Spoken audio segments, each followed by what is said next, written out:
Hello, everyone. Welcome. My name is Matt Birch, and I'm the director of the Interdisciplinary Studies Center at the University of Essex. And I'm very excited to talk to you today about our degrees.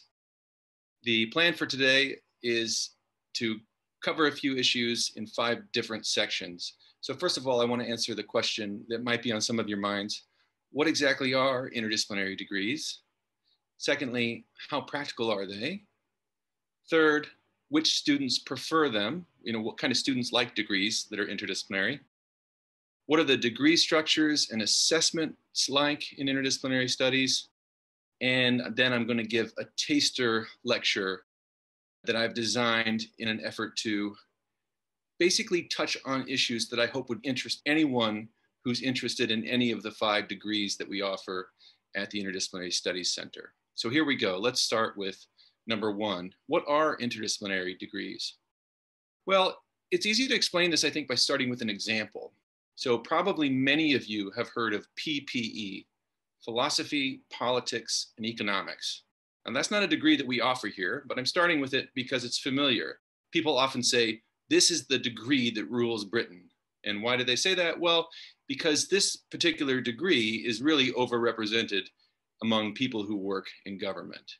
It's one of the most common degrees that you'll find for people who currently work in the UK government. So why is that? Why do government jobs so often go to people with this particular type of interdisciplinary degree? Well, the basic idea is the world that we live in doesn't have disciplines. What the world has are problems, and problems can't be solved by any single one discipline. So let's think about an example. A problem that everyone has been coping with one way or another is the COVID crisis. And the government is no exception. There have been a lot of problems that have come up in the government in trying to deal with the COVID crisis. And so think about the kind of solutions that they have to come up with when they're trying to solve these different problems that crop up around COVID. Those solutions have to be morally defensible. They can't do anything that people would be sort of morally outraged at least not the entire population. And this is where philosophy is relevant. Philosophy is the discipline that deals with the question of moral justification and how to give moral reasons to each other. Their solutions have to be politically feasible, right? So this is where politics comes in. They have to know how the political system works and how to make change happen within that framework. And their solutions have to be economically sound. They can't destroy the economy with the solutions to the COVID problem. So this is where economics comes in as a relevant discipline for solving problems. And moreover, they don't just have to be able to sort of work in these different disciplines. They have to be able to relate them to each other. They have to draw connections between them. They have to make sure that their economic solutions are morally defensible and politically feasible and so on. So they have to be keeping an eye on all 3 areas at once. And that's what we do. That's the kind of work that we do at ISC. We don't do PPE. The PPE degree is offered by the government department. But in our teaching and research, we tackle real world problems that require interdisciplinary solutions. So when I say real world problems, what am I talking about? Well, the COVID crisis is obviously a real world problem, that requires an interdisciplinary solution, as I just said. But other problems are gun violence in America, the climate crisis, the migrant crisis, mental health epidemics, the mass incarceration of Black and brown people in the United States, the rise of populism, fake news, the death of democracy, and issues surrounding social media and human identity, which I'm going to talk about later when I give my taster talk. Okay, so these are just a selection of problems that I picked because these are the problems that our students have been writing dissertations on. These are the sort of things that our students are really interested in. So I thought I would use them as exemplary problems. But there's tons of problems like this. So what do these sorts of problems have in common? Well, they will only be solved by big picture thinking that draws on the best methods and ideas and practices from a variety of disciplines. So there's no purely mathematical solution to any of these problems. There's no purely economic solution. There's no purely biological solution. All of these are wickedly complex problems that require us to think about them from a variety of angles or from the standpoint of many different disciplines. And that's what interdisciplinary thinking is. And that's what we do when we study in an interdisciplinary degree. We focus on problems and we approach them from the standpoint of a variety of disciplines. So let's take one of these 9 problems and talk a little bit more about it. The climate crisis. What disciplines do we need to address the climate crisis? Well, way more than philosophy, politics, and economics. PPE isn't going to cut it. We're going to have to obviously do some meteorology, some atmospheric science. If you don't understand the weather, you don't understand climate change. Behavioral science, because you need to know how to change people's behavior. Behavioral science can help you think about that. History, you may have heard people talking about the Green New Deal. Well, what was the original New Deal? It was a movement in the United States. It was a political response to the Great Depression. Well, how did that work? And how is it relevant now? Anthropology, a lot of people say we need to draw on and learn from the practices of indigenous peoples to understand how to relate to the environment in a different way, in a more productive way. Anthropology can help us think about that. Activism, people don't often think about that, but crucial to any important social change is activism. How do you do that? How do you do that effectively? Literature, one of the difficult things with climate change is people have a hard time imagining what it would be like to really feel the force of the problem.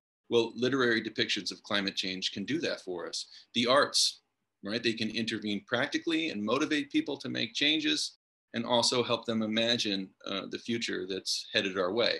And then, of course, these other disciplines are relevant too, and many, many more.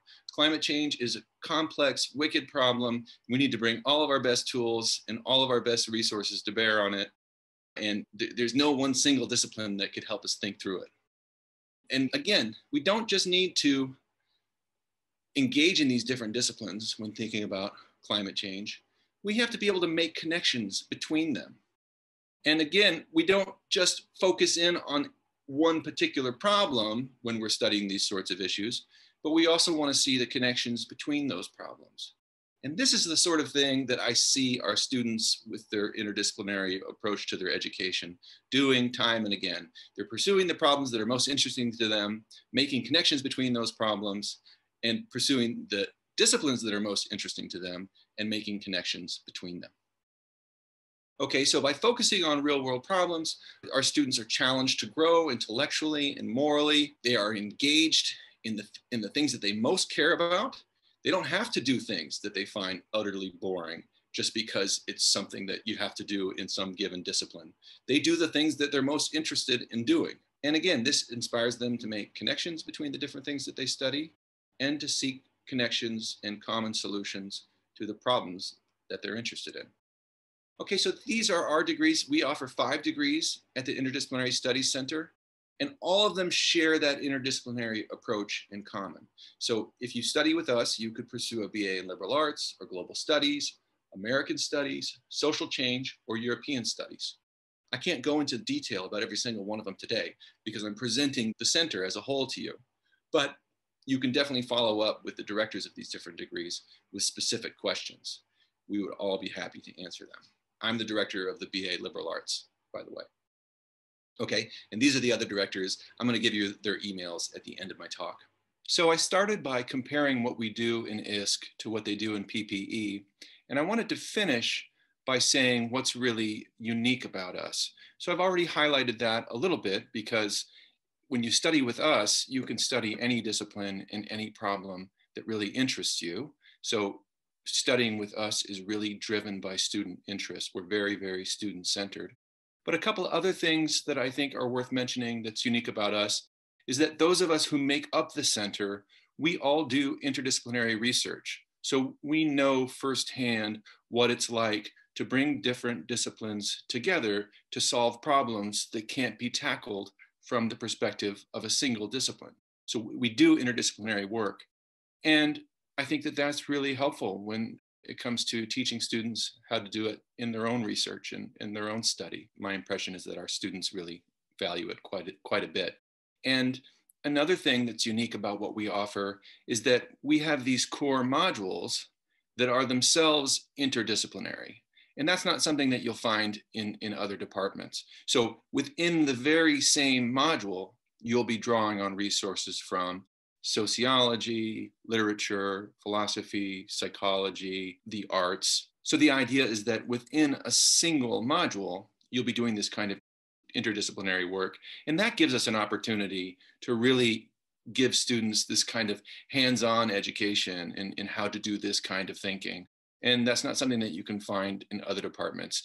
In ISC, we really make a huge effort to ensure that the disciplines are integrated and that there's always this sort of cross-disciplinary conversation. We also run some practical modules where students get to not only do this kind of work that I'm talking about, where you focus on a problem and try to find the best resources for dealing with that problem, but where you actually go out into the world and tackle a real world problem. And you bring what you've learned in the classroom to bear on the real world situation. So some of those modules are beloved by our students. They really grow and mature as they're doing that kind of work.